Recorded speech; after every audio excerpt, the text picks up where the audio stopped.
शराब पीने के बाद नशा क्यों होता है और पसंदीदा खाना देखने के बाद हमारे मुंह में पानी क्यों आता है और हमारी कोहनी अगर किसी चीज को टकरा जाए तो हमें करंट जैसा क्यों महसूस होता है। तो इसी तरह के अमेजिंग फैक्ट को जानने के लिए वीडियो को लास्ट तक जरूर देखिए। तो चलिए वीडियो शुरू करते हैं। नंबर 1, शराब पीने के बाद नशा क्यों होता है। दोस्तों, शराब पीने के बाद कुछ लोगों का नशा उनके सर पर बैठकर बोलता है तो कुछ लोग होश खो बैठते हैं। ऐसे लोगों को आपने जरूर देखा होगा, लेकिन फिर भी आपने कभी सोचा है कि शराब पीने से नशा क्यों होता है।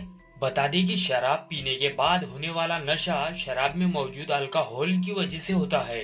शराब में जितनी ज्यादा अल्कोहल की मात्रा होती है उतनी ही ज्यादा स्ट्रॉन्ग शराब मानी जाती है। एक रिसर्च में ये बात सामने आई है कि जब हम शराब पीते हैं तो इसमें मौजूद अल्कोहल के कण हमारे खून में घुल मिल जाते हैं और फिर यही कण ब्लड फिल्टर के जरिए हमारे दिमाग में पहुंच जाते हैं और वह न्यूरोट्रांसमीटर पर एक अलग तरह का प्रभाव डालने लगते हैं। दरअसल न्यूरोट्रांसमीटर शरीर में संदेश भेजने का काम करता है। ऐसे में अगर से यह सही ढंग से काम नहीं करता है तो आपको दिमाग से कंट्रोल करने की क्षमता कम हो जाएगी। यही कारण है कि शराब पीने के बाद इसका नशा होता है। नंबर 2, पसंदीदा खाना देखने के बाद हमारे मुंह में पानी क्यों आता है। तो दोस्तों, आपके साथ भी बहुत से बार ऐसा हुआ होगा, लेकिन पसंदीदा खाना देखने पर ऐसा कैसे होता है। तो ऐसा इसलिए होता है क्योंकि हमारे दिमाग को लगता है कि हम कुछ अच्छी चीज खाने वाले हैं, जिससे हमारा दिमाग लाइवर ग्लैंड्स को संदेश भेजता है, जिसकी वजह से हमारे मुंह में सलाइवा एक्टिव हो जाता है, जिसे हम राल भी कहते हैं।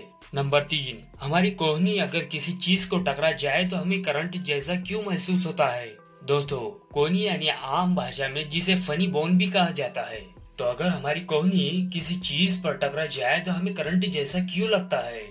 आपको बता दें कि अगर हमारी कोहनी को कुछ लगता है और हमें करंट जैसा महसूस होता है तो वह हमारे कोहनी को नहीं लगता, बल्कि वह हमारे कोहनी में एक खास नस होती है, वह उसे लगता है और इस नस को अलवर कहते हैं। यह नस हमारी गर्दन, कंधे और हाथों से होते हुए कलाई और फिर हमारे हाथ की सबसे छोटी उंगली पर जाकर खत्म हो जाती है। दरअसल इस नस का काम दिमाग से मिलने वाले आदेशों को शरीर के बाकी अंगों तक लाना और ले जाना होता है। बाकी नसों की तरह इस नस का भी ज्यादातर हिस्सा हड्डियों, मांस और जोड़ों के बीच दबा होने के कारण सुरक्षित होता है, लेकिन कोहनी के पास से गुजरने वाला हिस्सा ही सिर्फ पतली त्वचा से ढका होता है। अब ऐसे में कोहनी जैसे ही किसी चीज से टकराती है तो हमें झंझनाहट, गुदगुदी और दर्द का मिलता जुलता एहसास होता है। तो दोस्तों, वीडियो अच्छी लगी हो तो लाइक और सब्सक्राइब जरूर कीजिए। एटीएम में एसी क्यों लगी होती है। दोस्तों, आपने देखा होगा कि ज्यादातर लोग कैश निकालने के लिए एटीएम मशीन का इस्तेमाल करते हैं। अगर उस वक्त ज्यादा धूप और गर्मी होती है तो एटीएम मशीन के केबिन में लगी एसी हमें सुकून पहुंचाती है। बहुत से लोगों को लगता है कि एटीएम मशीन के केबिन में लगी एसी का कारण लोगों को आराम पहुंचाने का है।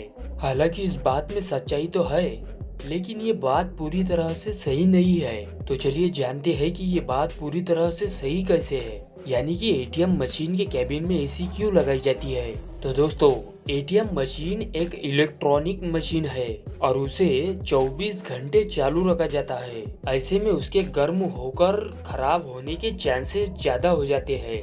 इसीलिए उसे ठंडा रखने के लिए एटीएम के केबिन में एसी लगाई जाती है।